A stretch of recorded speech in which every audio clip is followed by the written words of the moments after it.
Hi there. Thank you guys for coming tonight. My name's Courtney Knuff, and I'm our executive director. I have the pleasure of welcoming you guys this evening, and I'm so glad that you're all here. Before we get started this evening, I just want to tell you a little bit about the Economic Club of Colorado. We were founded in 1985 by a group of business leaders who wanted to have a forum to discuss economics, politics, current events, and business. So when I was brought on board, we did about 6 events a year, and they're events like this with a keynote speaker and dinner or lunch. We since have added 6 to 8 other events a year that are smaller, more intimate gatherings called backstage events. At our backstage events, you get to hear from a business leader, entrepreneur, executive director, and kind of go behind the scenes and also get to know other economic club members.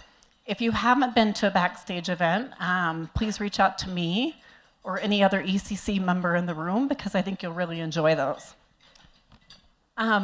Both our backstage events and our signature events would not be possible without our sponsors. So I wanted to take a minute to briefly thank our sponsors.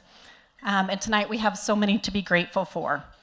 Our annual sponsors at the gold level are Baird, Whipley, and Blue Room. Our silver level sponsors are First Bank, Johnson Moving and Storage, and Greenberg Trauig.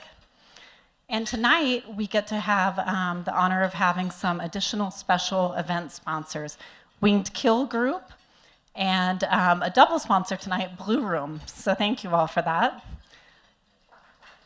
Thank you.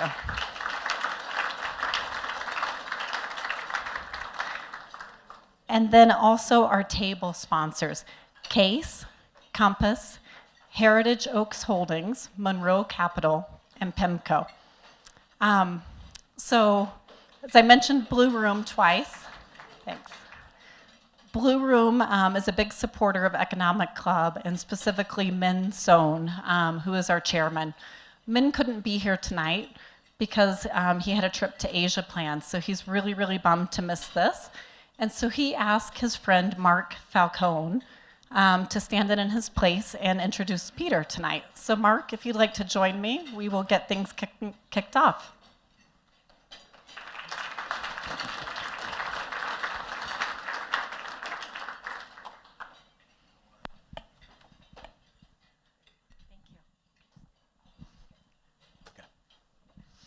Well, welcome, and I have to say I have been an acolyte of Peter Zeihan since I read his book, The Accidental Superpower, many years ago. And I'm a real estate developer, so I'm effectively in the business of the human ecology. And I think I've been a history student my whole life. I was a history student all through school. And I remember having this sensation when I was reading The Accidental Superpower, where I thought to myself, is it really possible that none of these professors and teachers that I had over the years ever connected the dots as succinctly as Peter had in all those really remarkable observations that he reveals in that story? And as somebody who is constantly trying to lift himself a little higher in the clouds to get more context and perspective, I found the ability to sort of knit together all of these remarkable convergences of geography and technology and how that really influenced and shaped the evolution of human society incredibly powerful and incredibly useful. And so from that point forward, Peter's observations and his ongoing thinking have become an important touchstone for me when I'm trying to sort of synthesize what might be happening in the world. And I often find myself in situations where some significant new set of geopolitical events are sort of emerging, and I literally try to transport myself inside the context of the way Peter would look at it, and consider what he might see in it. And so I have to say I'm incredibly excited to hear his reflections on what's happening today. And for those of you that haven't had the benefit of either reading some of his work or listening to some of his podcasts, you're in for a real treat. And I assure you, it will reshape your perspective if you haven't already had the opportunity to be influenced by it. So with that, I'd like to invite Peter up here and get the program started.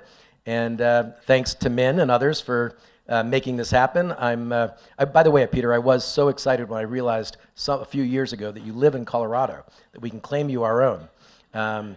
Yeah, I was trying to figure out where you might live. Are you going to reveal that to us tonight? I live above Kim Carl. Oh, okay. So you're kind of a metropolitan Denver person in some ways. I can see it. Yeah, yeah. I remember hearing a reference in something that you live at like 7,000 feet or something. Yeah.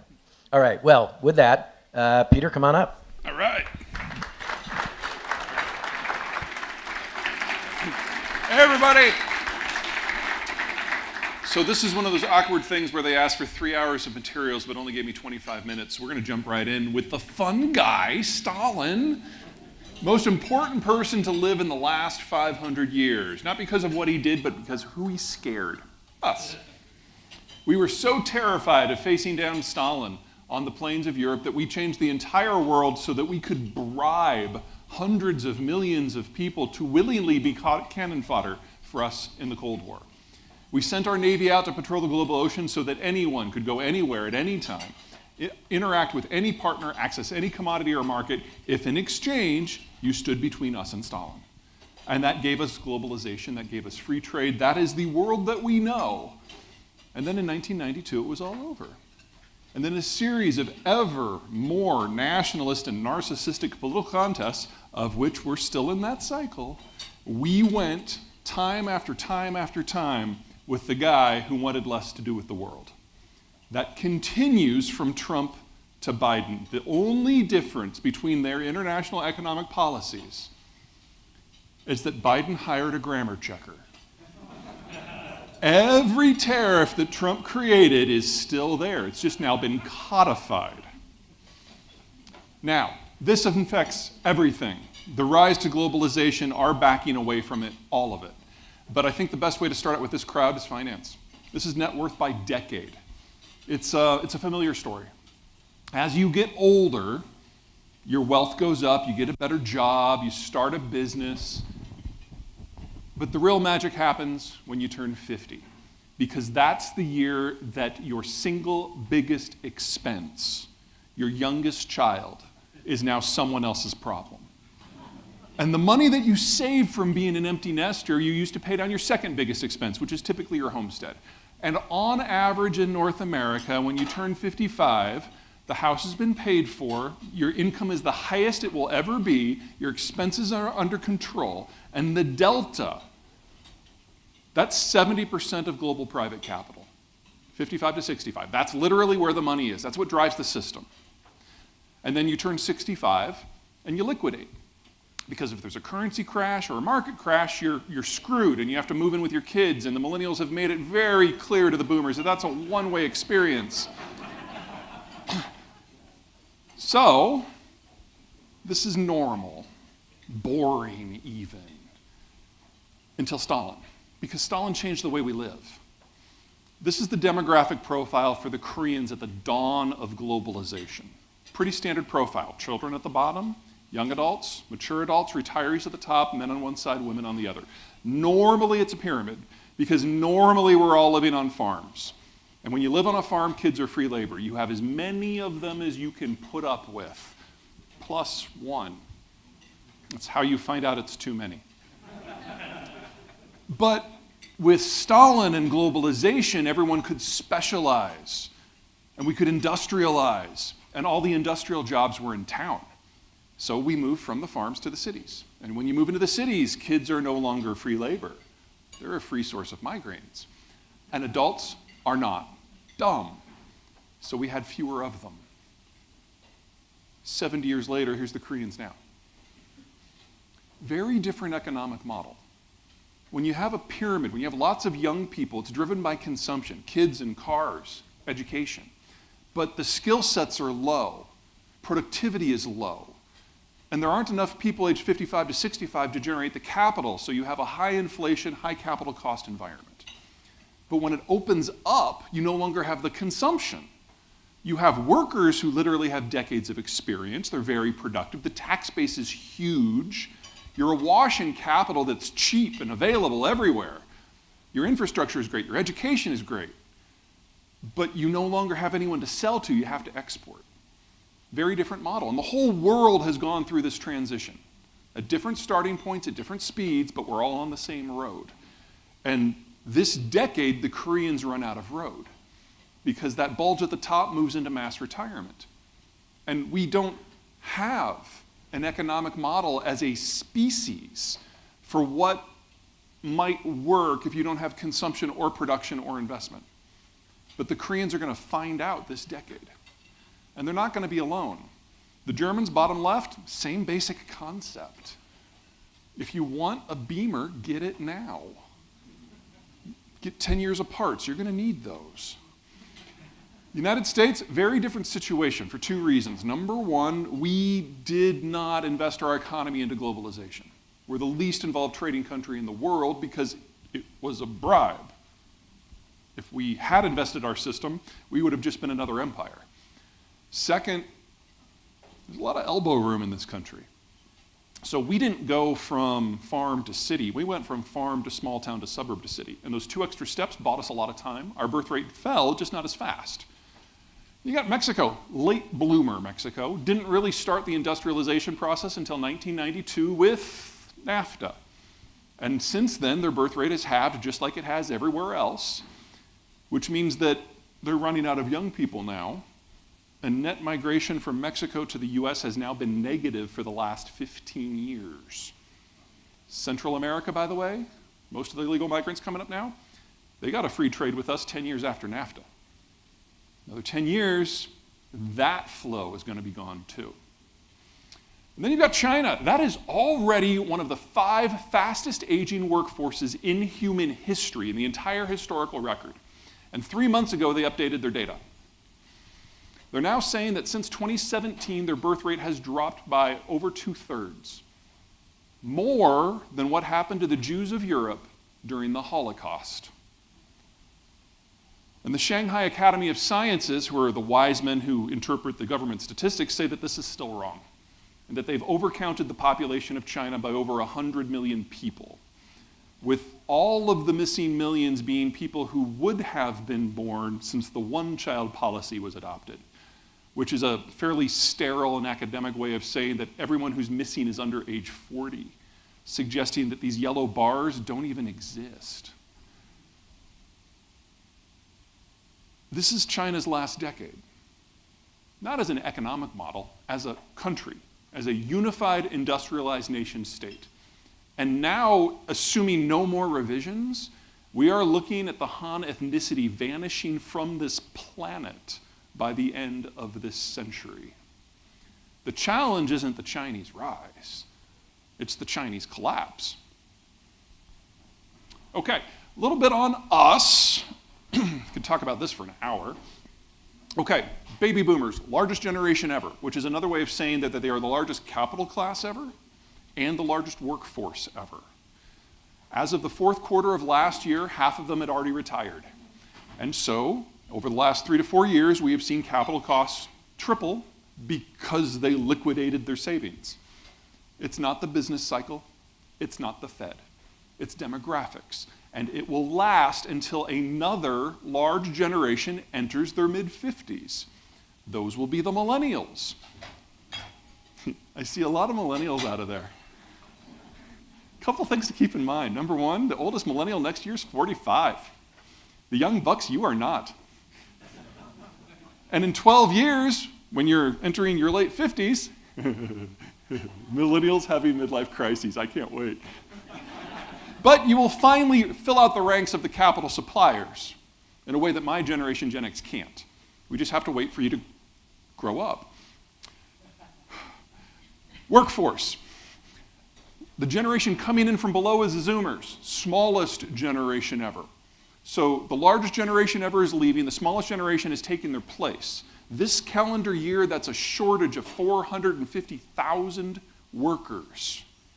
That number will increase for the next 11 years before peaking out at an annual shortfall of 900,000.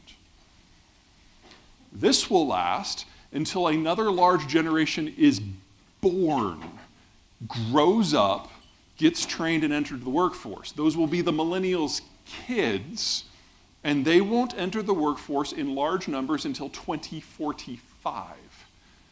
So if you ignore everything else that I say today, remember this: hire, borrow, now.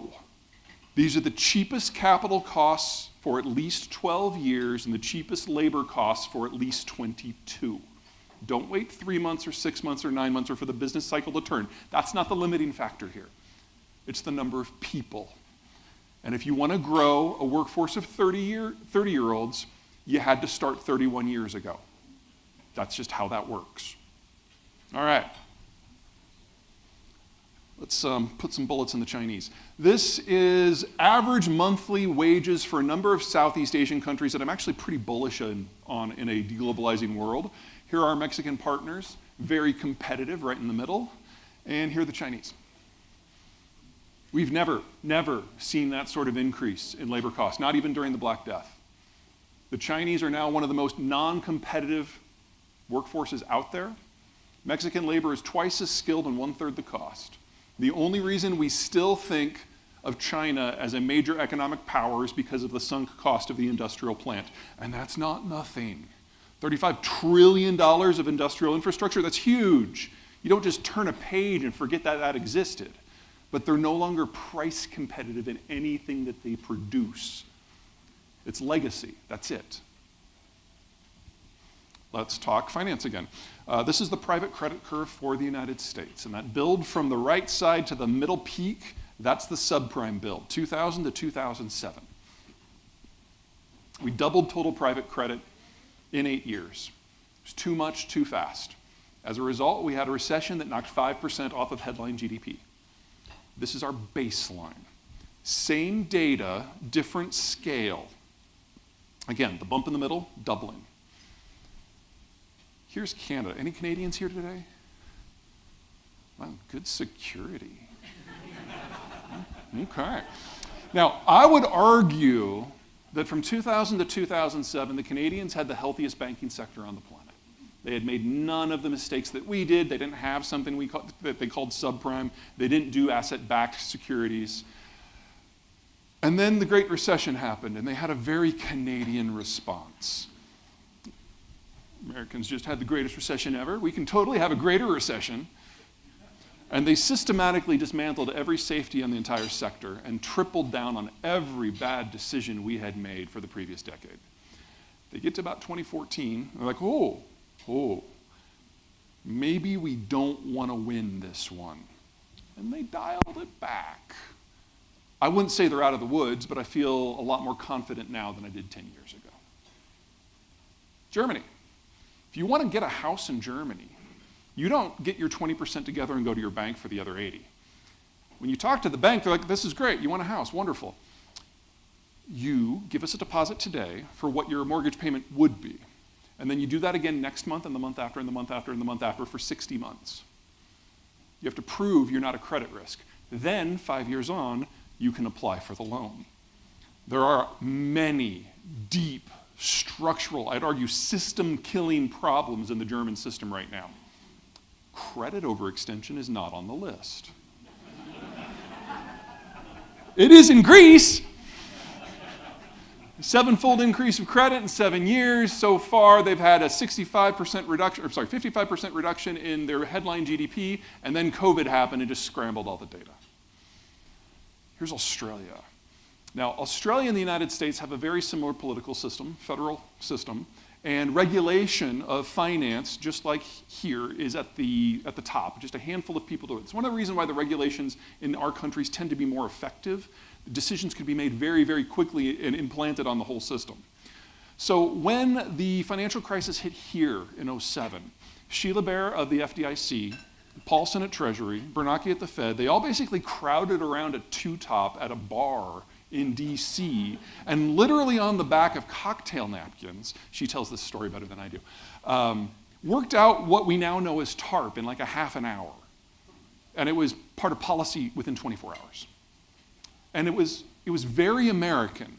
The taxpayer was there, the federal government was there, the Fed was there, but if you had done something just mind-blowingly stupid as a lender or as a lendee, you were on the hook for some of the losses.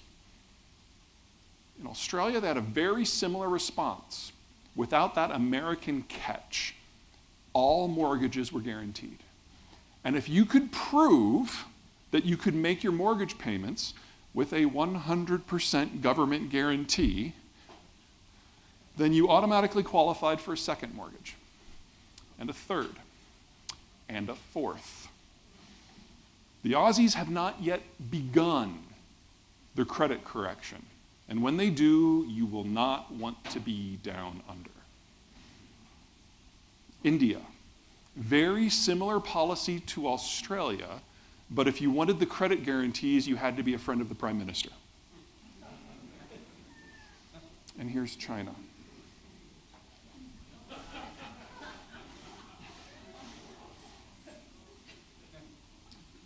Are you fucking kidding me?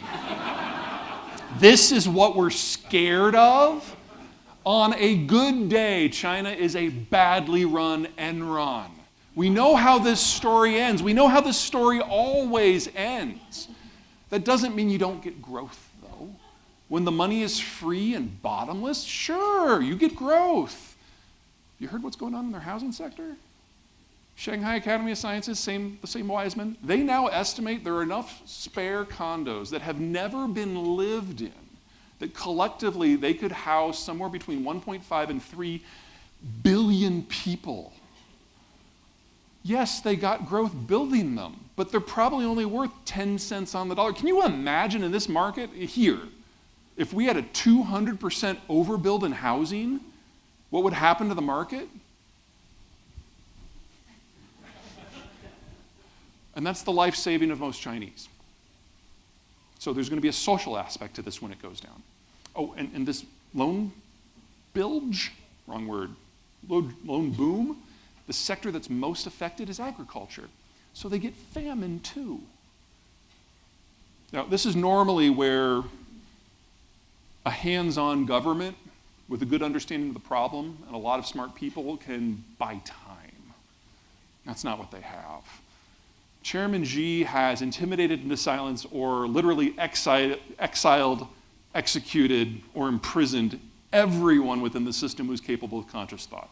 He's destroyed all lines of information exchange to make sure that no one can rise up to challenge him. His purges have taken out everyone. It's affected the data system now. So, okay, you may have heard that when they reopened from COVID, they just stopped collecting data on COVID. They stopped collecting death data. That's the only way they could do that. They're not collecting data on consumer confidence. Bond transaction data. How do you have a bond market if nobody knows what's on offer or who bought what? Well, because the bond market, by definition, is independent of the state-owned banks. They would be fine if that just went away. What worries me is more personal. Political biographies of local leaders, college dissertations. He's made sure that the next generation of young people have no way to get their fingers into the system so they can never rise up to be a challenge. I'm going to give you 2 examples of how this has just become all-encompassing, the information shutdown. So the first one, you guys remember in February of 2021 when the lights went out in Beijing? And they didn't get a policy to address that, rolling black and brownouts throughout the country for 14 months. We now know that the person who told Xi that the country was experiencing brown and blackouts was Joe Biden. It came up on a Zoom call in September. No one would tell him.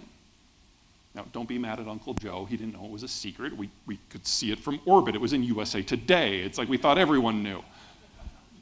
But he's established himself as the sole decision maker. At the same time, he's destroyed the lines of communication. So he doesn't know what he needs to make a decision on.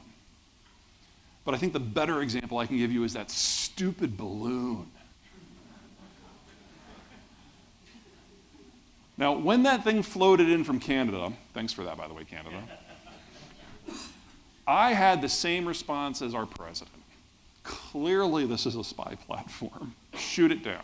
It was 350 feet across. It was dangling something the size of an Embraer jet. You guys know Embraers? It's like the Barbie dream jets, 2 seats on one side, one on the other. They're cramped, they're tiny, unless they're hanging from a balloon, in which case they're pretty sizable.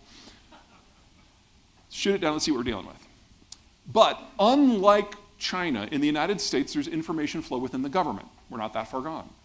And somewhere in the basement of the Pentagon is some dude who's socially awkward, who's just like, I love balloons. And his report made it up to the top. And so the CIA director and the defense secretary sat the president down and was like, Mr. President, we really don't want you to shoot this thing down. It's not a national security threat. We know where it's going. It's going to float over the missile silos in Montana. But Mr. President, if you're not planning on nuking anyone in the next 96 hours, the hatches over those missiles will be closed, because they're always closed. The Chinese will get pictures of closed hatches from 7 miles away. This does not scare us. It's not a threat. It's an opportunity. Because if you let this thing float on its merry way, we'll put a spy helicopter below it and a spy plane above it, and every whisper sensor we can get our hands on, we will train on it. We will copy all of their cryptography. We'll see how they're using the satellite network to send symbols. We'll see how they're bouncing things off of our civilian network. And Mr. President, a reminder, we have a more complete and numerous and powerful hacking capacity in the US government than all other governments on the planet combined. So if you let this thing do its thing, we will be able to trace the signals not back to the city or the block or the building or the floor or the office, to the terminal where it's controlled. And we will hack the tar out of that terminal, and we will mark everyone who comes into contact with it, and we will rip out the guts of their intelligence system from the inside out. Mr. President, this is the intelligence breakthrough of the decade, and they handed it to us. So that's what we did. We now know from the after action that Chairman Xi was unaware of the balloon until after it had been shot down. We know that their defense ministry was unaware of it until it crossed over from Canada. It was just some asshat in the intelligence directorate who was like, wolf warrior diplomacy, this is how you stick it to the Americans. It was the dumbest thing I have seen any government do in the last 20 years. And just dial back your internal film there on what's gone down in the last 2 decades. We have had a lot of dumb. This sort of disconnect is happening at every level of the Chinese government, because no one can make a decision and no one will give information to the boss. It's happening across economic regulation too. 10 years demographically is their limit. That's probably the best case scenario, because this is what government failure in real time looks like. Whether it's good or bad, of course, is entirely up to you and what you care about. This is a fun little document from the American Enterprise Institute. The double yellow arrows is pointing at exactly total inflation in the United States, roughly 75% since 2000. Everything above it is something in real terms that's gotten more expensive. Everything below it is something that's gotten cheaper. Oversimplifying here. But the stuff above requires fingers and eyes. People, that's the limiting factor. Healthcare. Everything below it beeps or you can plug it into a wall. Manufactured goods, most notably electronics. The Chinese system is based on mass manufacture fueled by bottomless subsidies.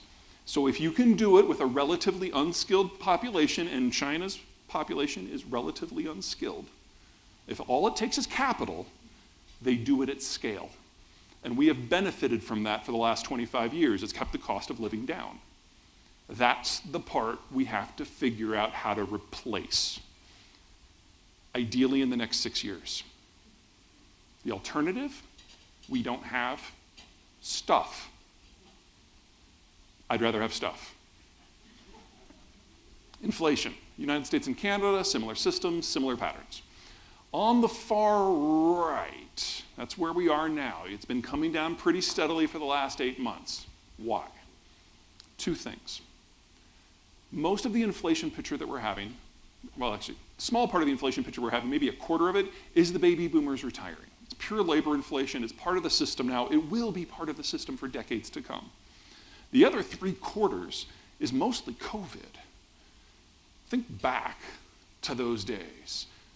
Every time we had an opening or a closing or a new vaccine or a new variant or an anti-vaxxer throwing a fit or a narcissistic hypochondriac getting a hold of policy, whatever it was, we changed what we did, what we consumed. And it takes about 18 months for industrial supply chains to catch up to changes in demand. Well, 2 years ago, Florida, Arizona, Texas reopened for the last time.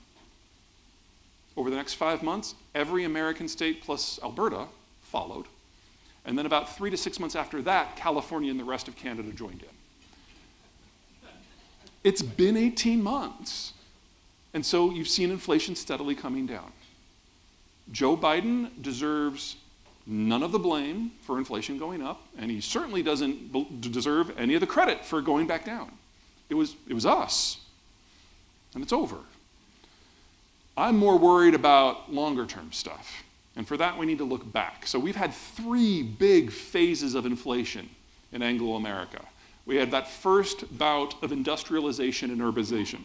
We built our cities, we ran power to the countryside. We had 2 decades of industrial demand-driven inflation. And then the horror of the baby boomers was unleashed on us all. They raised their kids, they built their homes, and we had 2.5 decades of consumer demand-driven inflation. And of late, we've been living in this weird-ass period. The Soviet system dissolved and poured an empire worth of raw materials on the world. Commodity prices were calm for a good long time. And the Chinese entered the chat with 1 billion industrial workers. For most of us, this is the sum total of our economic experience. And it has been the most atypical period in human history. But more importantly, it's over. The Russian stuff, for lack of maintenance, for war, for sanctions, doesn't really matter the cause, is all fading away. And the Chinese labor is literally dying out. The disinflationary trends are gone. But the inflationary trends are back. The boomers may be retiring, but their kids, the millennials, are at the peak of their consumption years, and they have at least another 8 years to run with that. And if we still want stuff in a post-China, post-Germany world, we're going to have to build the industrial plant to do it. We're going to have to double the size of the industrial plant on this continent. We're going to have inflation around 9 to 15% for 6 years. And if we fail to do that, we still have high inflation, we just don't have finished goods. And it doesn't stop. But if we do this, we will have an economic base that uses local workers and local resources to fill local orders for local consumers. Our supply chains will be shorter, more secure. They'll be cleaner, they'll be more technologically advanced, they will use less capital, they will use less water and energy. And when we're done, we will have a system that is largely immune to international shocks. This isn't a good story. This is the story of the greatest economic growth in the history of Canada, Mexico, and the United States. It's just that it's not a straight line, and that's why it feels weird. All right, let's talk a little bit about Colorado. I know I'm already over time, probably. Okay. 3 big things happening with internal population movements. What we're looking at here is not a population density map. We're looking at a population spread map. So if if an urban area is red or orange, it physically can't expand. It hits a sea, it hits a mountain, it hits a national park, it hits another city, whatever it happens to be. But if it's blue or green, it has a lot of elbow room and it can sprawl. 3 things going on. Number 1, COVID.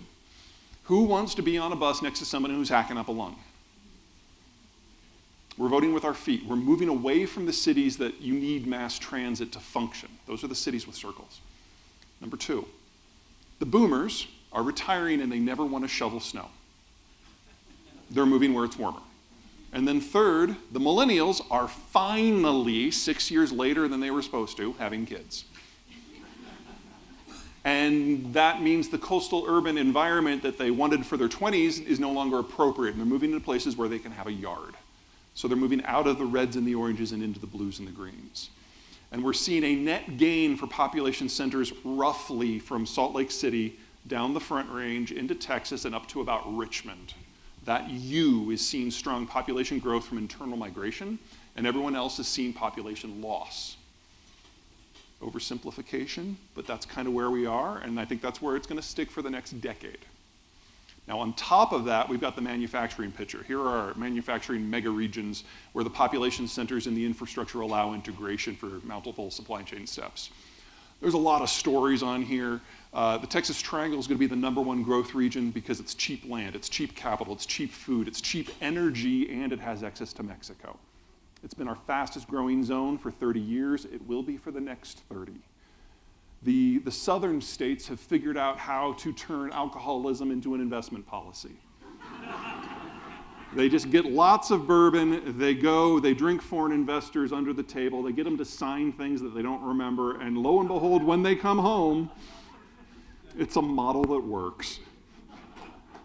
The Northeast has no green space. They have to go up, but they're also losing people, so they're losing the finances to do services. They're going to stay still. They're not going to fall, but their ability to take advantage of what's coming, I don't think exists. Then there's here. A couple things to keep in mind when you're talking about the Front Range and to a slightly lesser degree Arizona. We live in a functional desert. There aren't a lot of farms, which means there aren't a lot of small towns. You just have the urban centers surrounded by a whole lot of really cheap land. The electricity system is a bit of a problem. The food system is a bit of a problem. But if you're looking to build a high-tech center, well, hot damn. Because to do that, you need cheap land. And here's the fun thing about Colorado. This bulge right here, these are those millennials who were seeking their experiences. But the ones who moved out to the coast ultimately moved back. The ones who moved here stayed. There are two kinds of millennials. There's the ones that meet all the negative stereotypes. Lazy, narcissistic, get up at the crack of noon on a Tuesday to start work. The data supports that. And then there's the other kind that we always shit on, that have always done the right thing. They graduated from school early and didn't go off to Europe to find themselves. They went straight into the workforce. Both of them wanted their urban experience. But the ones who came to Colorado also wanted to be outside. We only got the second group. And the second group stayed. So I will continue to denigrate the millennials at every opportunity outside of Colorado. Because we got the good ones.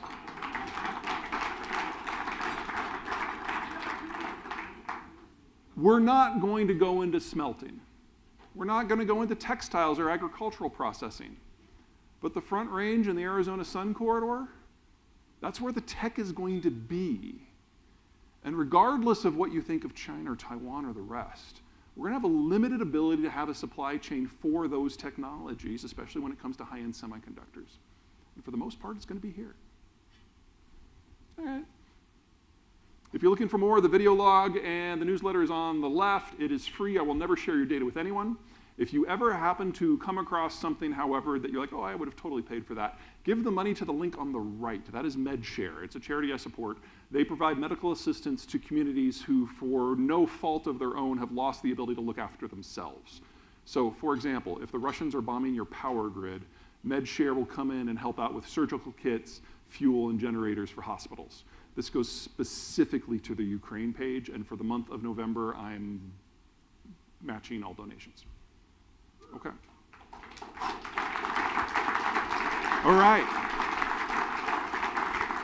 I go down? Okay. Well, I'm going to grab my water. Q&A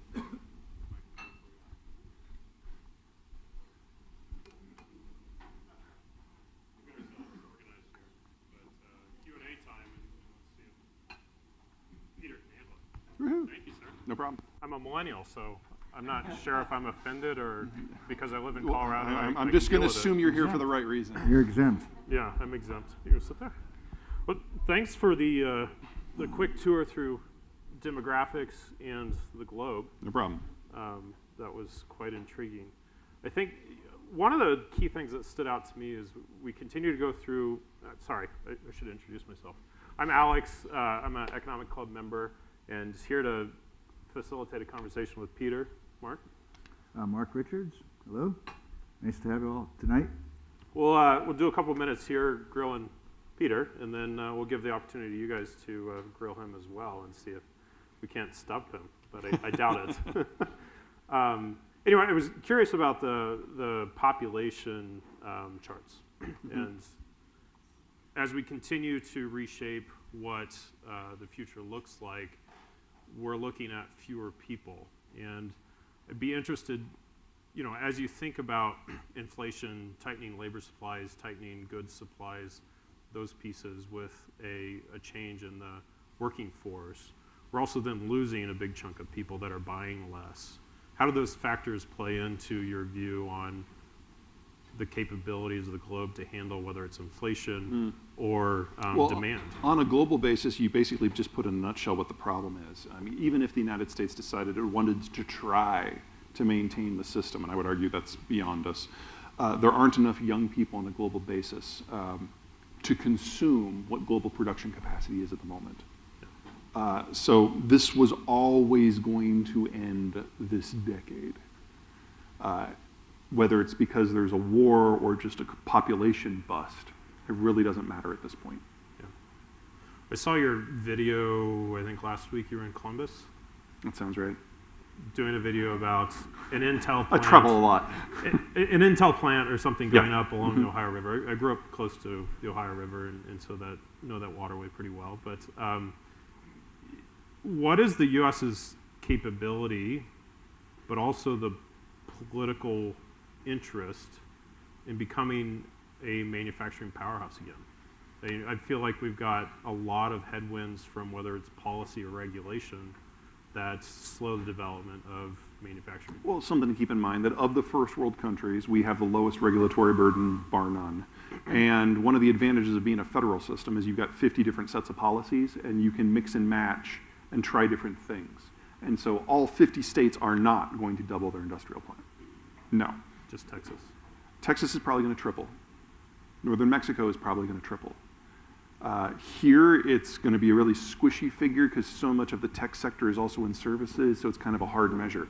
But different states are going to be able to take care of this at different angles. And if you're kind of looking for like the one thing to watch to determine if we can even try this, assuming the green transition stops today, assuming all we do is build out the industrial plant in order to produce our own manufactured goods, we need to increase electricity production in the United States by 50%. And if your community cannot get the extra power, then it's really hard for you to get into manufacturing. So there's going to be a lot of lead time here. I phrased that wrong. There's going to be a lot of leading indicators that tell us who is going to try to grab an outsized chunk of this. Thanks, Peter. So you've stated yourself that you're not known for bringing rainbows and unicorns into the room. So, but I'm at heart an optimist, and I have a hard time with pessimism. I think it's too natural for us to go to a pessimistic scenario because of our hard wiring. In the book, we talk about in the end of the world, you talk about failed states and widespread famine. The U.S. has got a more optimistic outlook, but parts of the world are very dire in your predictions. I just, tonight, in front of the Economic Club, if you'd like, I'm going to give you a chance to take it all back. No. So when we think of globalization, we're usually thinking of transport and manufacturing, and there's nothing wrong with that, but every sector we have is globalized. And if you look at the original green revolution, lowercase g, the agricultural revolution of the 50s, 60s, 70s, and 80s, it was about bringing industrial inputs to lands that hadn't had them before. places that could not be major agricultural producers without synthetic fertilizers. The biggest beneficiary from that is Brazil. And the biggest provider of those things is Russia. And the biggest processor of these things is China. So it doesn't take any more than a mild case of deglobalization to break global agriculture in its current form. And there's no way you do that without losing 1 billion people. So the countries that are able to have an indigenous supply system for agriculture are largely exempt. The places that were producing food before 1950 because they had good land and good weather are largely exempt. And the US is at the top of the list in both of those. We only import about 10% of our nitrogen fertilizer, only about 10% of our phosphate, and most of that comes from within the hemisphere. We do import 90% of our potash, but almost all of that comes from Canada. So, they are good for something. But those numbers are almost entirely flipped when you're looking at Australia or Brazil. So it's easy to massively increase your electricity production and then double the size of your industrial plant. That's the low-hanging fruit in the change that's coming. Even if you're able to build out the replacement for the fertilizer in the transport system, you've still missed a half a dozen harvests. And that means you've lost a lot of people already. So wouldn't it be logical to think that there would be some adaptations that we're missing here? That there would be a way to, as we're looking at failed states and widespread famine in China, having social unrest and upheaval, wouldn't an adaptation be like be deciding not to be so belligerent and to start play nice? I don't know if China's capable of that now. It's one guy now. And he no longer has, I'm not saying there's not going to be a war in Taiwan. I don't know, because Xi hasn't decided. Fun little story. During the first month of the Ukraine war, when Putin was the one making all the nuclear threats personally, the US ambassador was dispatched. And he basically said, I'm going to not tell you anything you don't know here. I'm just going to shine a light on what you do know from a different angle. It's like, you remember back 2 months ago when the day you decided when the war was going to start, what day it was going to be on, you were in that bunker under the Kremlin that was the safe in the safe in the safe. No one was taking notes because you didn't want anything to leak out. There no possibility of electronic eavesdropping. And do you remember how an hour after you left that bunker, we shared the full minutes of that meeting with the media? That was our way of telling you that we know exactly where you are at any moment. So if you think you can fling a nuke into the Western Hemisphere, and the first half dozen that come back are going to go absolutely anywhere but directly up your ass, you're out of your mind. So stop it. And he did. Now it's all his flunkies making the threats. The point is that Russia, despite its flaws, Putin, despite his flaws, he has an inner circle. He has people he trusts. He has people that he discusses things with. And so you can tap his phones. You can hack his emails. You can get an idea of what's going on within the Kremlin. You can't do that in Beijing because Xi speaks with no one. Now, 5 years ago, I knew for certain that the understanding of the Politburo was that a war for Taiwan, even if they could capture the place easily, wasn't going to solve anything for them. In fact, it would be the end of China's industrial experience, because China imports 80% of its energy and 80% of the inputs that allow it to grow its own food.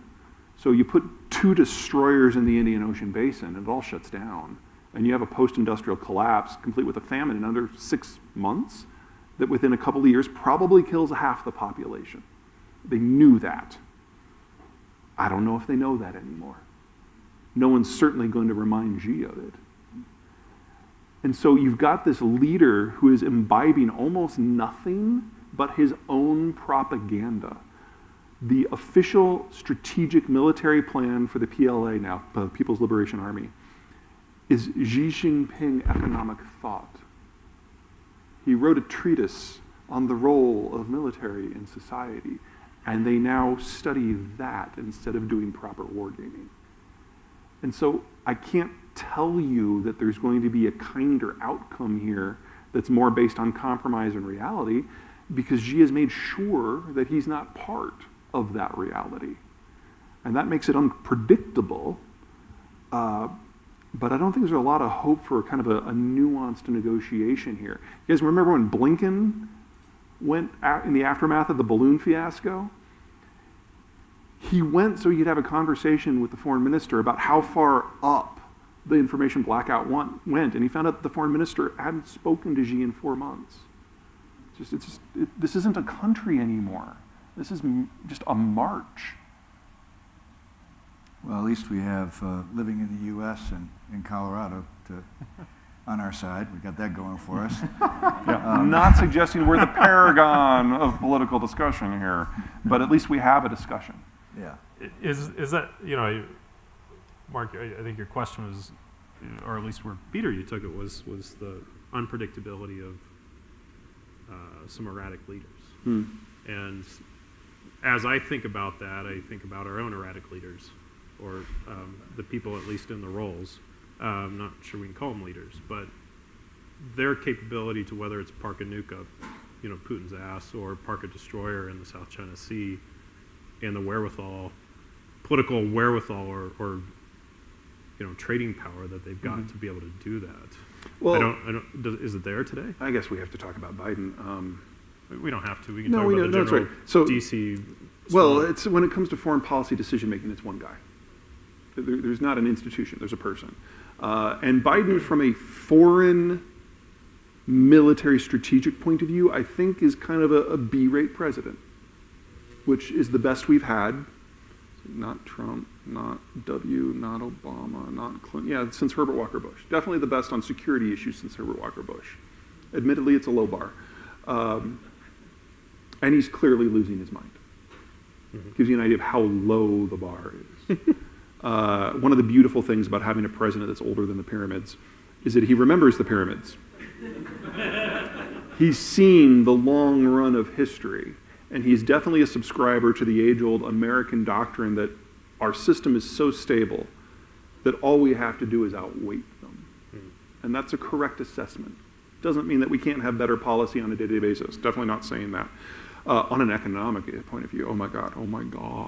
Yeah, he's definitely in the bottom third. But so were the last 5. So, it's, again, low bar. Politically, what we are going through right now is every generation or two, the factions that make up our parties move around. It's a feature of our electoral laws. And eventually some jump ship, some switch sides. The factions rise and fall in power within the coalitions, and at the end of the process, you get 2 fundamentally new parties. This is the 6th time we've done this, and we are right in the middle of it right now.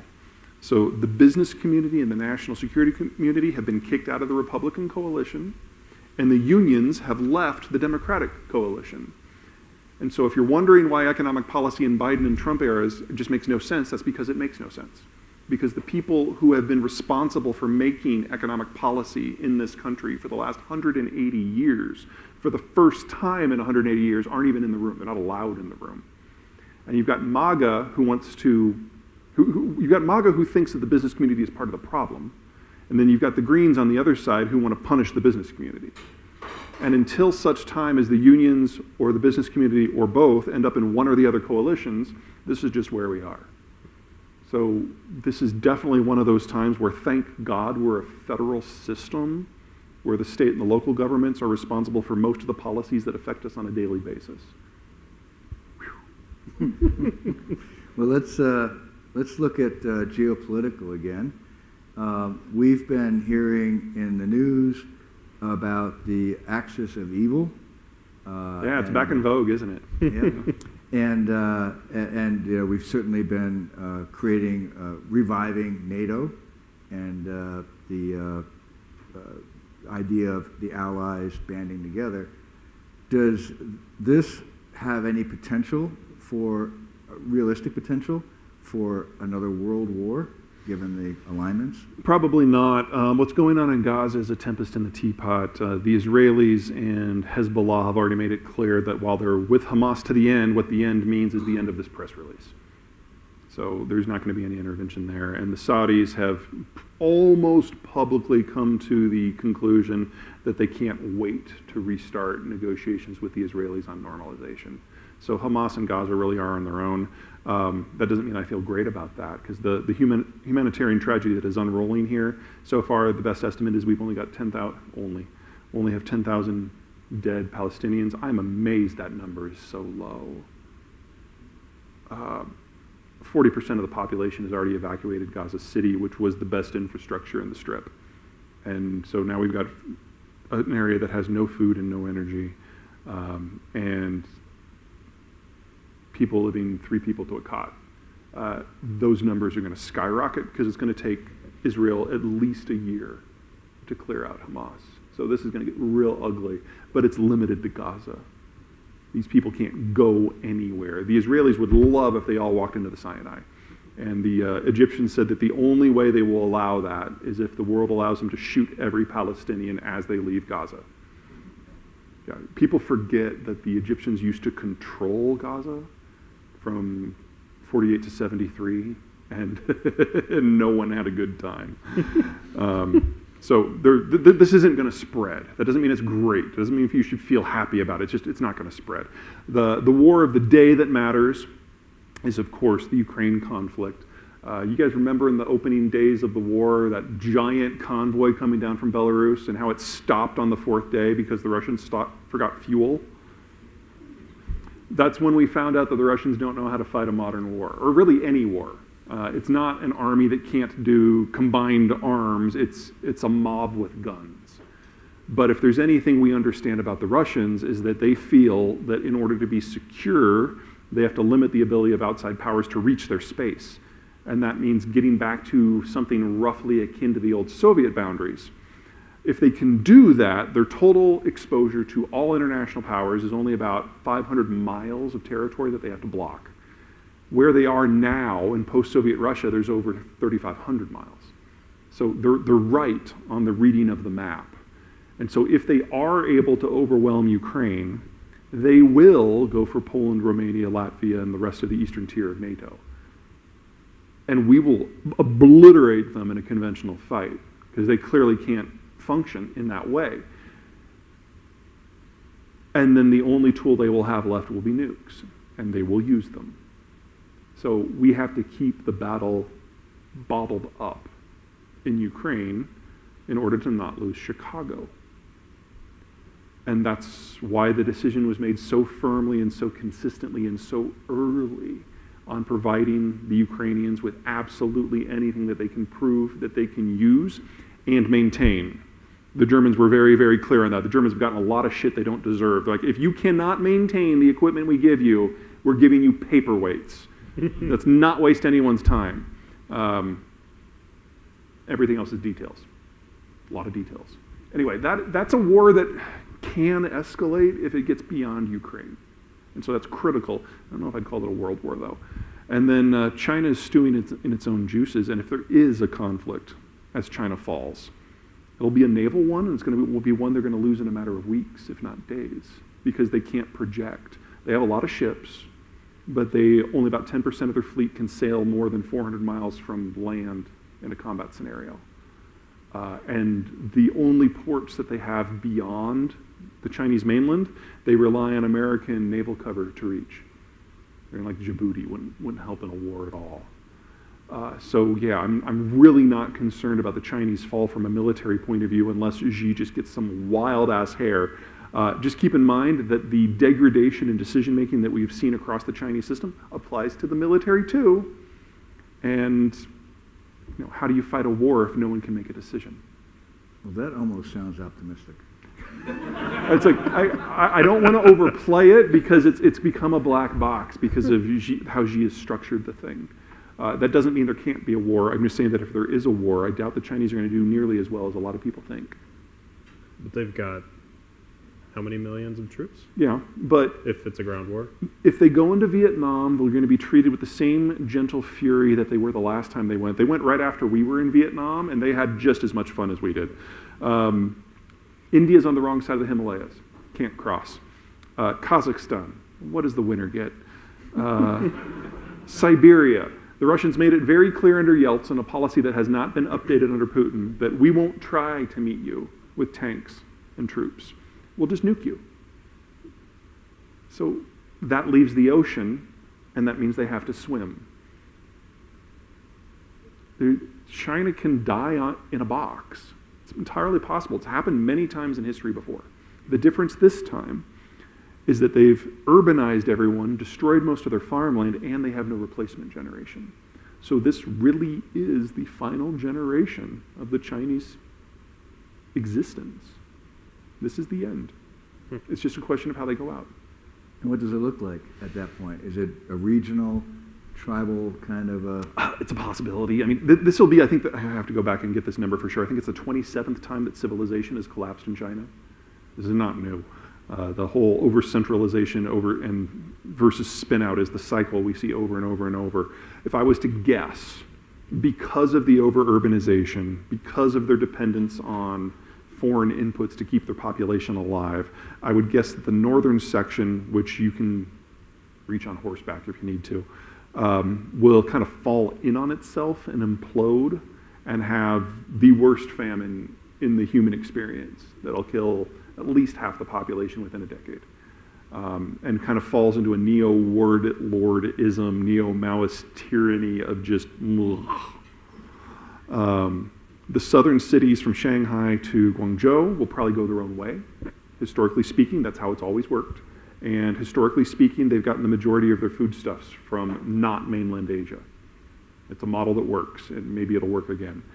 And then the interior, Tibet and Zhejiang. I know that a lot of people like to romanticize the people who live on horses in the plains, but do we not remember the Mongol Empire? These are not nice people. They don't normally hang out in airports with saffron robes and smiles. There's a reason that the Chinese treat them so badly.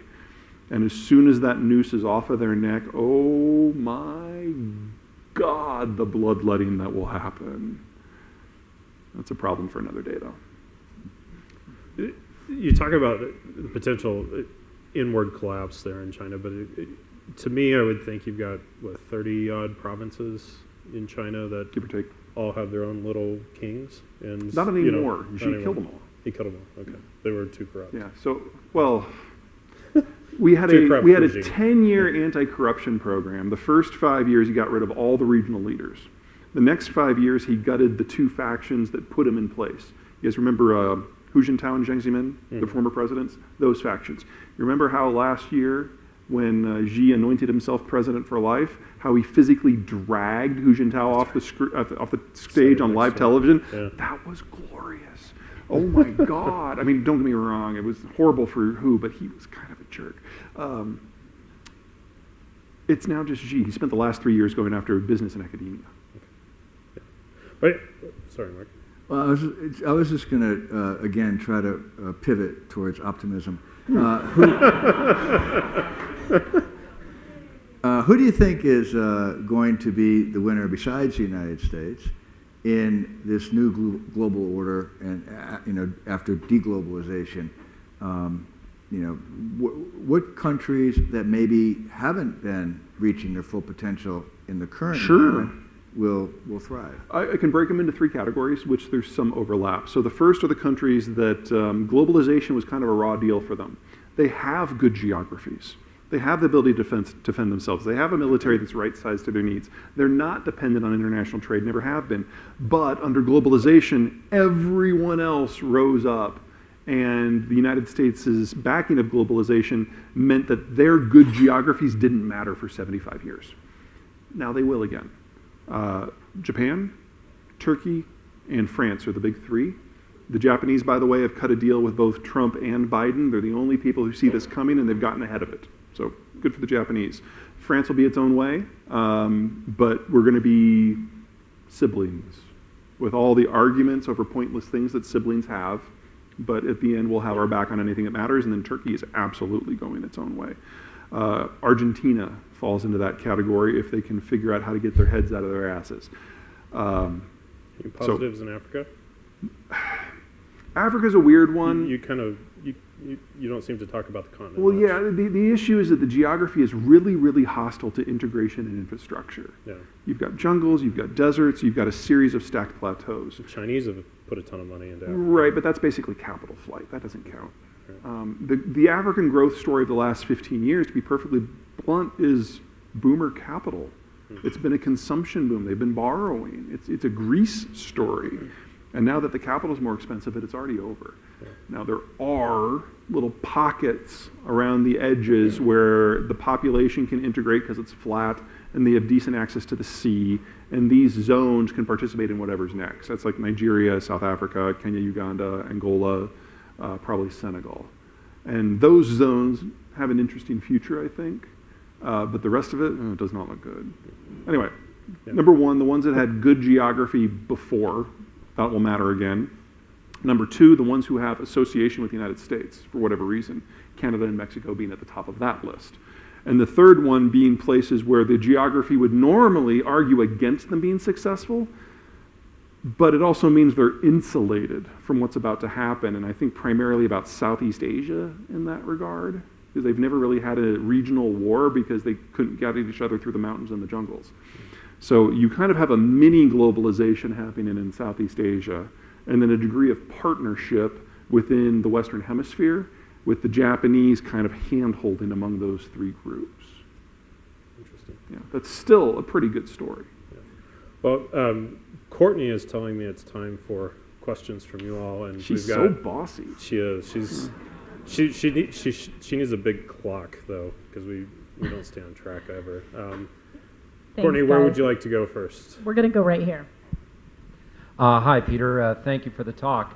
I'm aware that two of your favorite English language news sources are Al Jazeera for anything that doesn't involve the Middle East and France 24. For anything that doesn't involve Europe. For anything, yeah. Also, I've gotten some great people to follow on Twitter or X by looking at your account. I would love to leave with some news sources. You are a top follow for me, or a must watch, right? Your newsletter and the videos. What news sources do you think do the best job of doing an analysis rather than a day-to-day like Al Jazeera or France 24? Yeah, France 24 and Al Jazeera are your good sources for, like you said, day-to-day awareness. For analysis, whew. Or what news sources would you be very sad to find out that they were suddenly closing shop? The Economist, but 2/3 of the way through any article, just stop. The last third is their prescription for a world that will never happen. But they have really good awareness in every country that matters and on almost every issue that matters. Just when they start to get preachy, I just kind of tune out. Wall Street Journal is the best in the world at what it does. Just keep in mind that what it does is relatively narrow. Beyond that, it sucks. Over the last 20 years, technology has outpaced the ability of news organizations to adapt their models. And until such time as we find a more productive way to limit social media, I don't think it's going to come back. Now, we will get there. This isn't the first time we've been here. When the Telegraph came out, we had yellow journalism, which was literally people making shit up about whatever they wanted. It was very social media of the day. And it took a couple decades for us to get libel laws. So we need to reform the 1996 Telecommunications Act. That's the one that means that no matter what you post on whatever forum, neither you or the forum are liable for anything. And if we can find a way to amend that to have a more constructive conversation, then all of a sudden media can be back in business at every level. But until that happens, the lies are seductive, they're popular, and the business model for the old media just doesn't work. Because, I don't even have a television. Am I the only one here?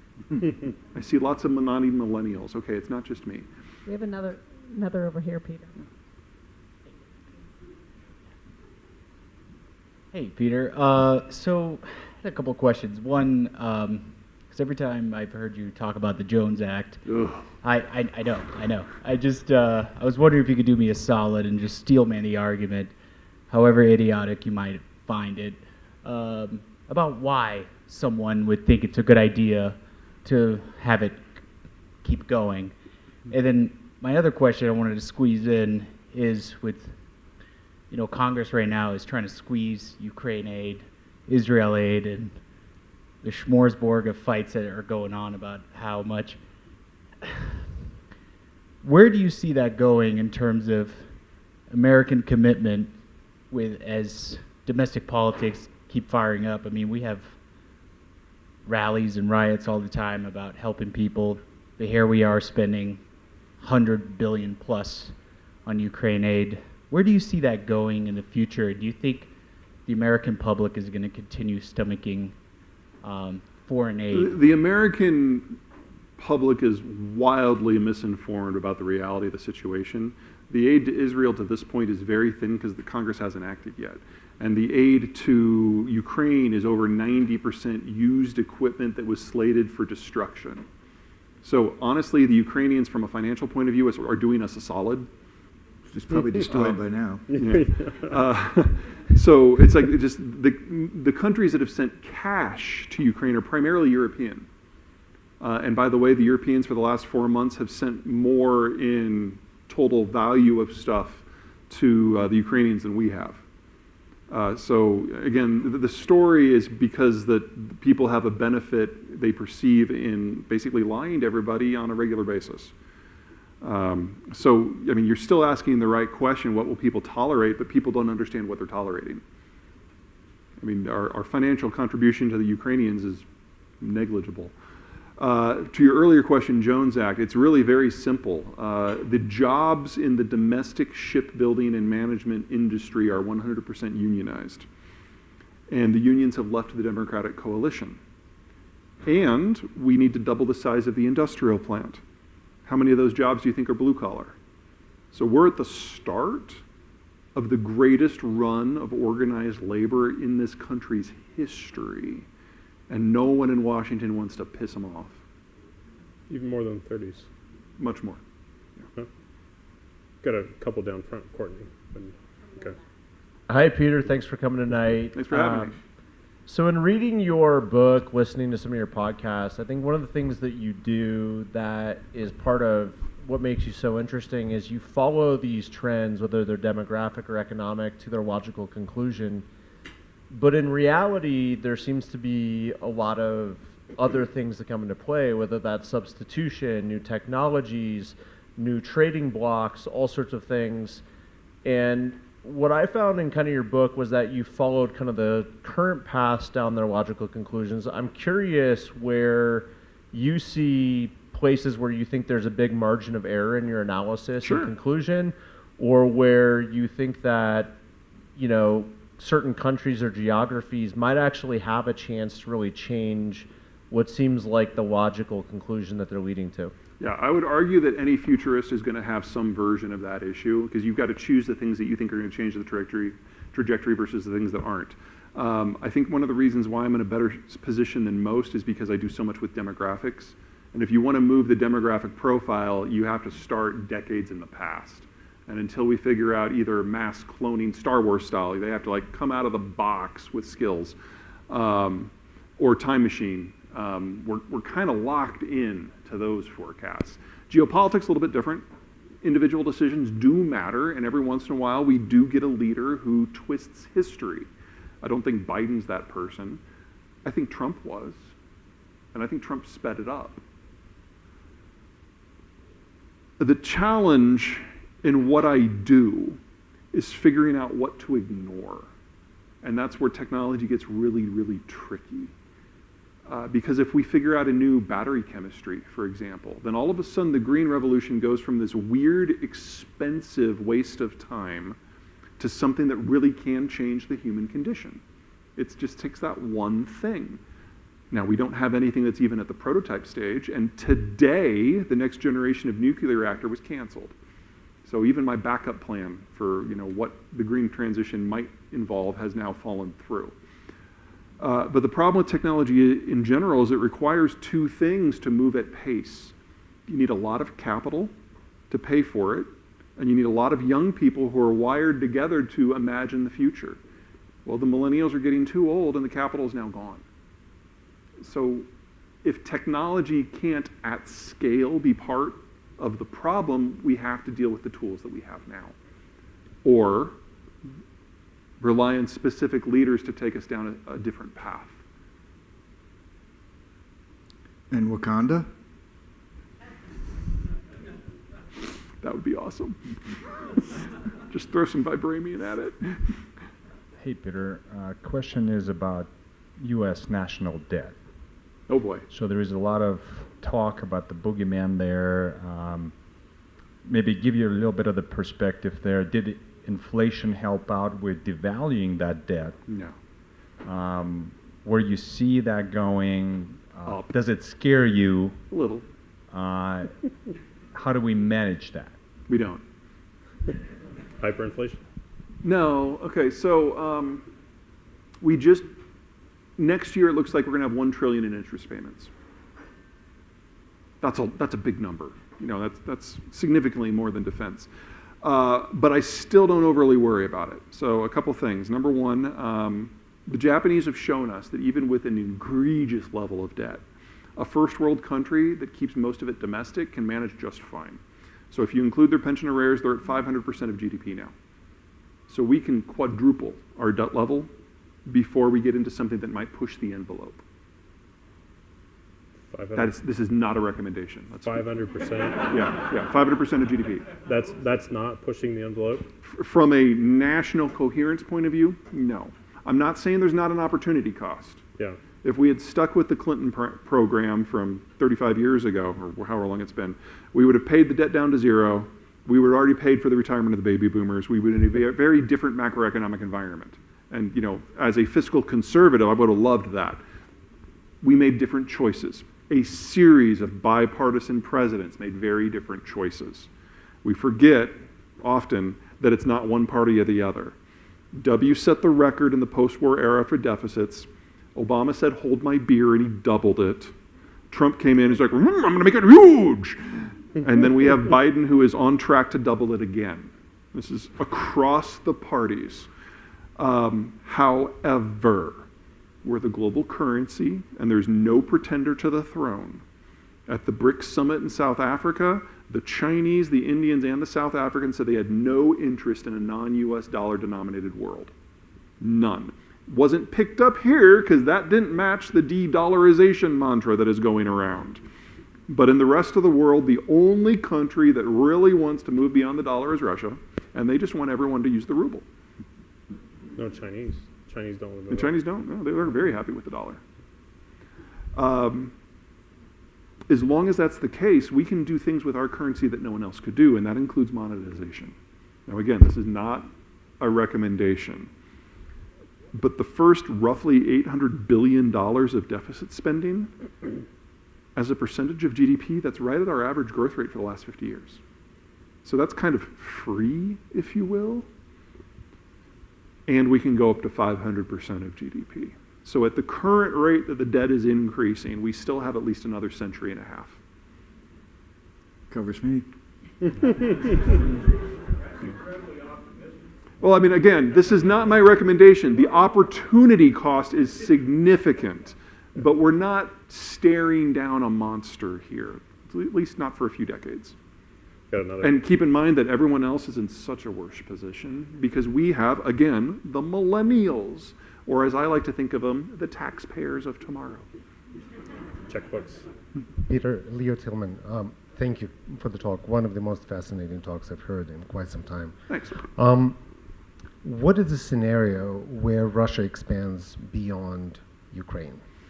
The list of countries that they feel they need to dominate in order to get what they feel they need. And by the way, this is the 9th post-Soviet war, not the first.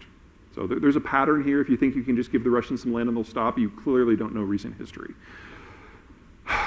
In no particular order, Moldova, Finland, Estonia, Latvia, Lithuania, parts of Romania, parts of Poland, Azerbaijan, Armenia, Georgia, Kazakhstan for sure, probably Uzbekistan as well.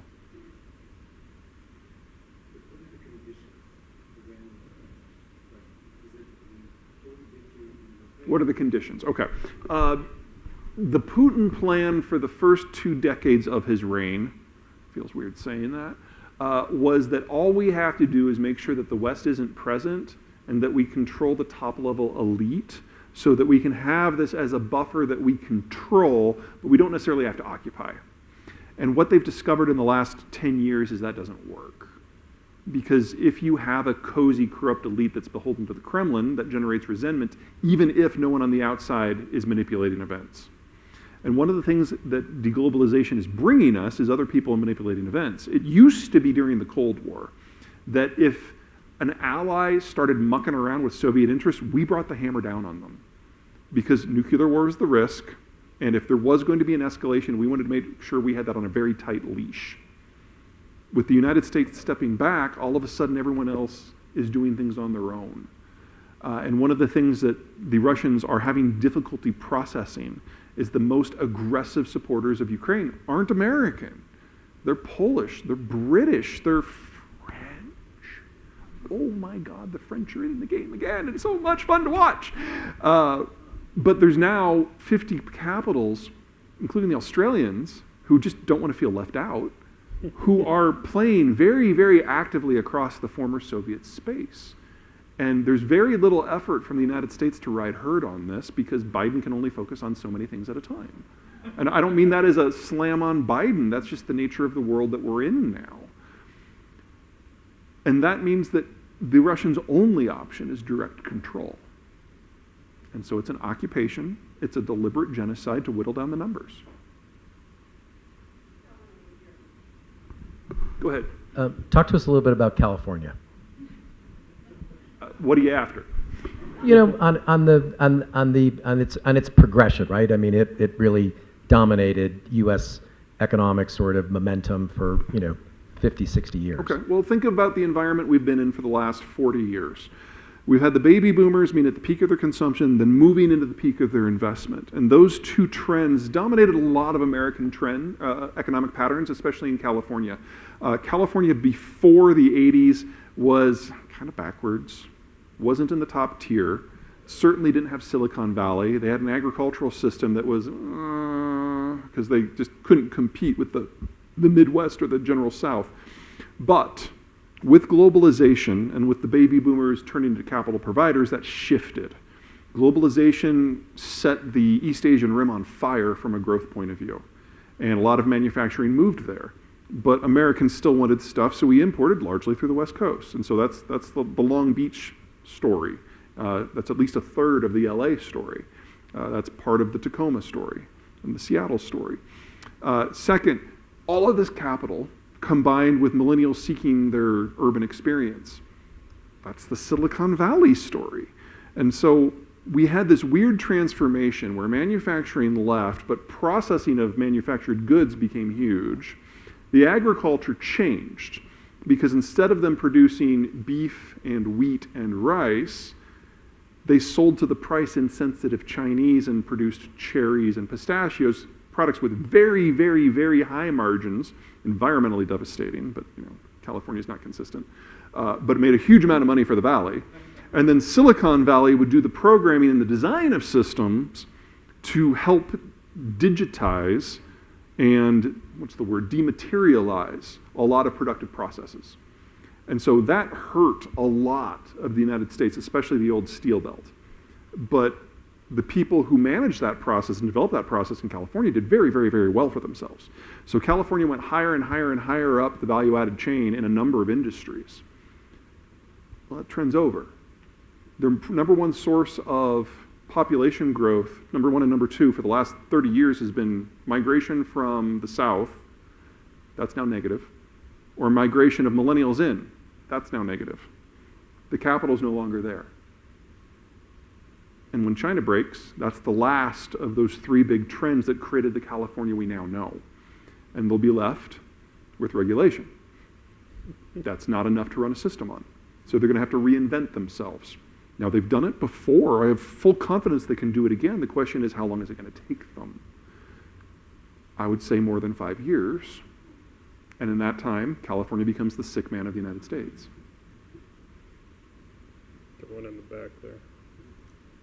Hello. Hi. So a question I've had, we've talked a lot about Ukraine and we've talked a lot about Russia and both sides needing to win that conflict.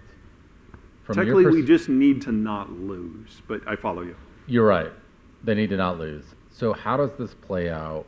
I've listened to a lot of the things you've said over the years that have kind of come to fruition, but how do you see this conflict playing out? And hopefully it's an answer that doesn't include the nukes.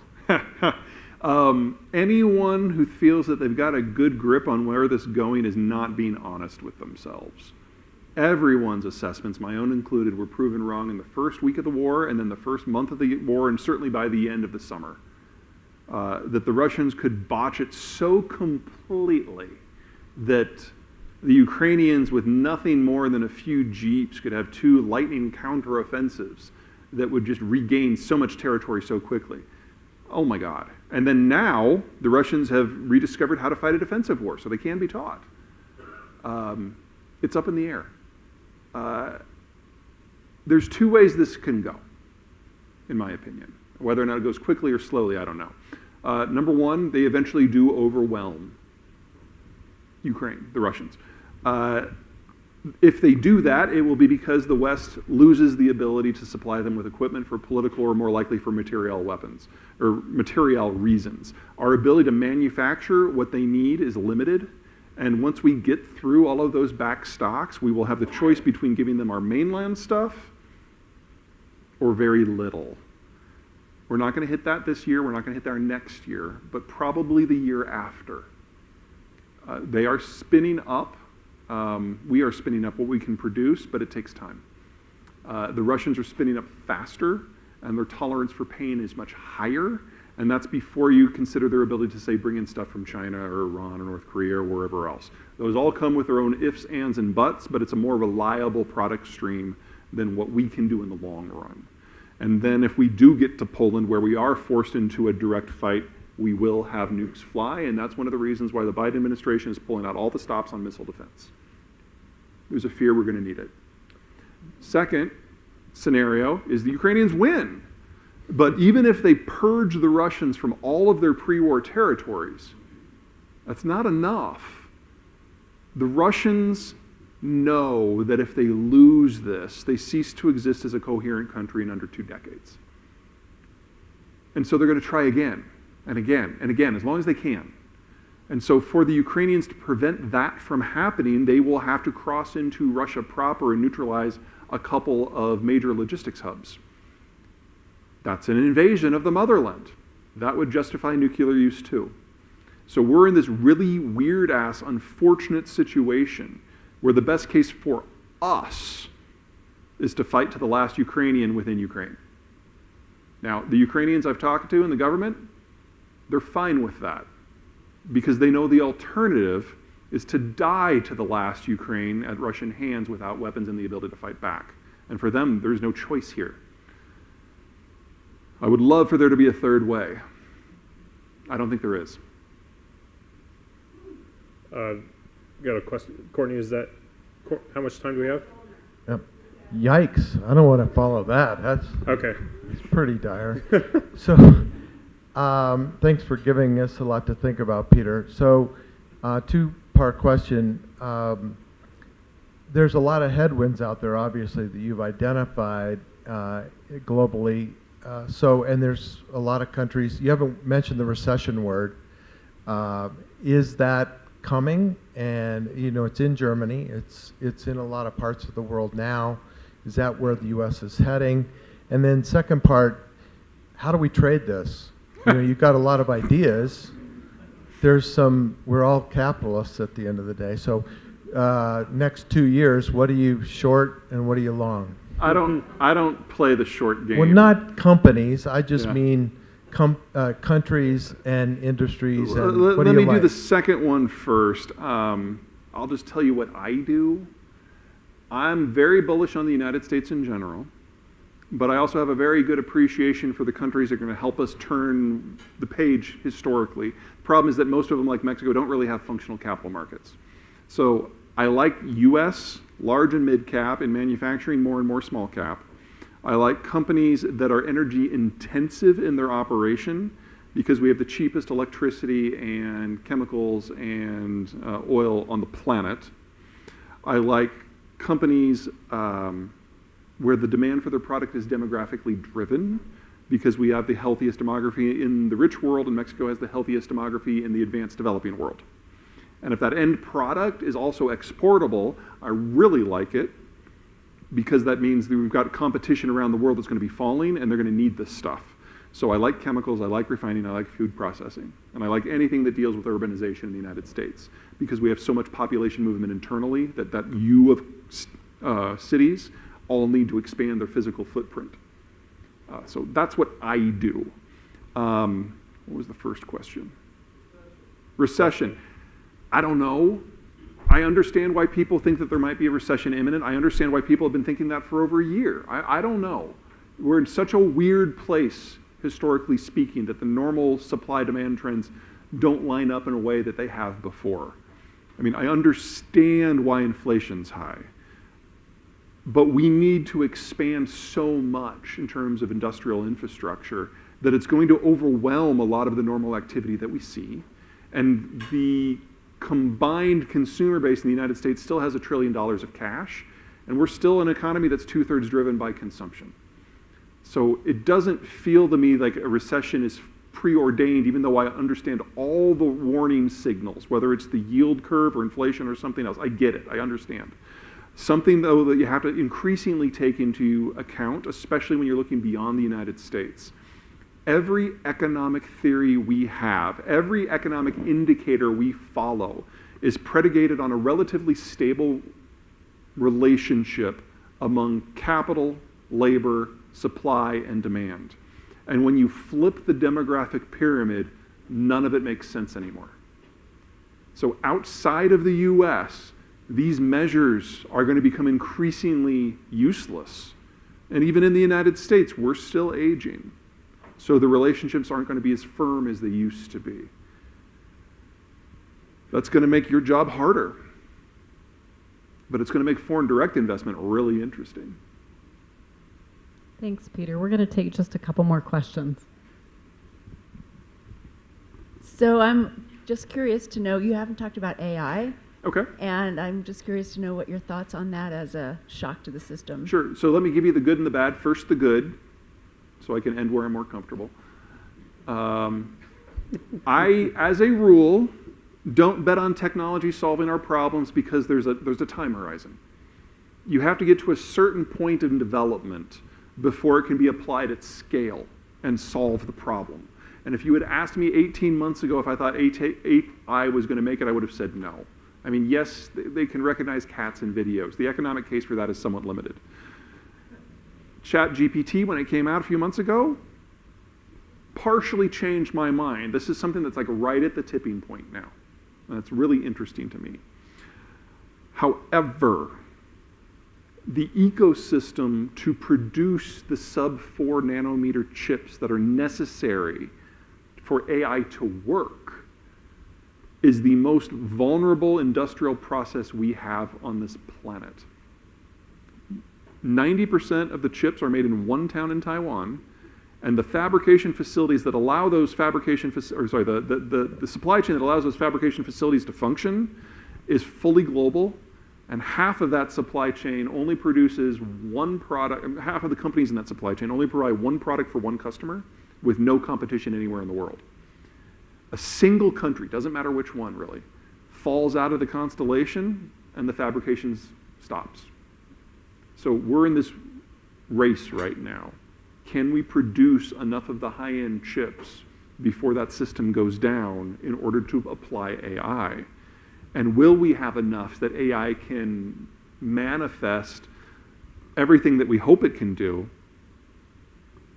this decade? And I don't think we can.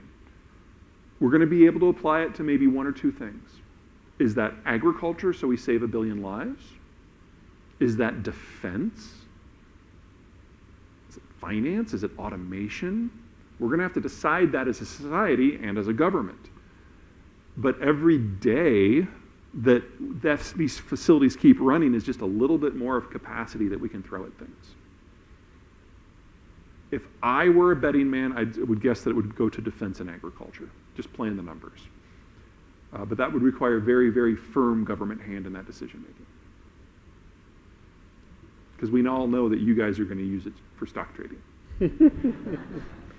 So you're really between whether it's the chips or the manufacturing boom in the U.S., back to Mr. Zollner's question, is you're talking about a super cycle in commodities. I was waiting for the question, I'm sorry. You're talking about a commodity boom, how to trade it. Oh God, no. I am providing no advice on that. Yeah, no. It's like commodities are going to be a mess, especially industrial commodities. Because of supply chains. Well, for industrial commodities, the mines are in one place, the processing in another place, the value add into components is in a third place, and the market's in a fourth. Yeah. That's easy to break, especially since most of the processing's in China. Right. So that processing has got to be part of our industrial build-out. Does that kill the green revolution too? That's one of the many things that's going to kill the green revolution. Okay. Sorry, Courtney. Okay, we're going to do one last question and then wrap it up. Oh, make it awkward. You came to the right place. Yeah. One of the most provocative things you said that I think has been kind of glossed over was a claim around kind of some pretty extreme inflation. Okay. I think is really connected to deglobalization and kind of nearshoring or kind of bringing manufacturing back and that causing inflation. Throw some demographics in there too. Yeah, and I guess one of the things that I'm curious about, and I guess from your comments before, you're kind of overlooking the debt challenge and things like that, or I don't know if overlooking, but you're taking that as something we can just handle. But no, I folded in. I mean, we have to do this industrial build-out in a time of limited labor and capital. That's inflation. So I guess the basis of my question then is that in a world in which we have shrinking demographics, which require more stimulus in order to sustain our growth, in a world in which we have huge debt built up, whereas we have high interest rates, that sinks the rest of our economy, how do we realistically... I disagree with that last statement. Okay. We are perfectly capable of having high interest, high inflation, high growth all at the same time. How do you think we handle, though, a high inflation, high interest rate type of world, given demographic challenges that we're maybe better suited than most for, but still have our challenges, and also with a huge debt load, that if we load up high inflation, it's going to necessarily lead to high interest rates? How can those things coexist in a way that doesn't collapse the system? Think of the 1970s, but with growth that is 4 times as high. Not stagflation, hyper growth at the same time we have, not hyperinflation, but very high inflation. And when you do that, the winners and the losers in the economic and the political system get thrown into a blender, and a different society comes out on the other side. The fact that we're going through a political transition at the same time, honestly, we're a little fortunate, because the things that were already broken politically, we're not going to miss. Now, whether it'll look better on the other side from any of your point of view, I don't know. I'm just telling you it's going to be very, very different. The power centers, politically and economically, 10 years from now, are going to be radically different than what we've become used to for the last 50 years. So you're looking at full societal transformation. I don't know how that's going to shake out yet. If I did, I would tell you. Great. Thank you, Peter. Just keep in mind, we've been through this 6 times before. We will get through it. Memories are short, right? Well, it's been a while. Yeah. Never as good as you think it is or as bad as you think it is. Or will be. It's going to be a wild ride. Already is. Well, it's been a wild discussion and wide-ranging, as expected. Lots to think about, and thanks so much for staying the full duration, keeping it I live interesting. here. I don't have to catch a flight. This is great. And thank you all for coming tonight. It's been a real enjoyable evening, and I hope everybody's leaving with a good takeaway and something to think about. Thank you. Yeah, I just want to underline, this is a good story. This is the fastest growth, not in our lifetimes, in our country's history. This is great. Peter. Appreciate it. Real pleasure.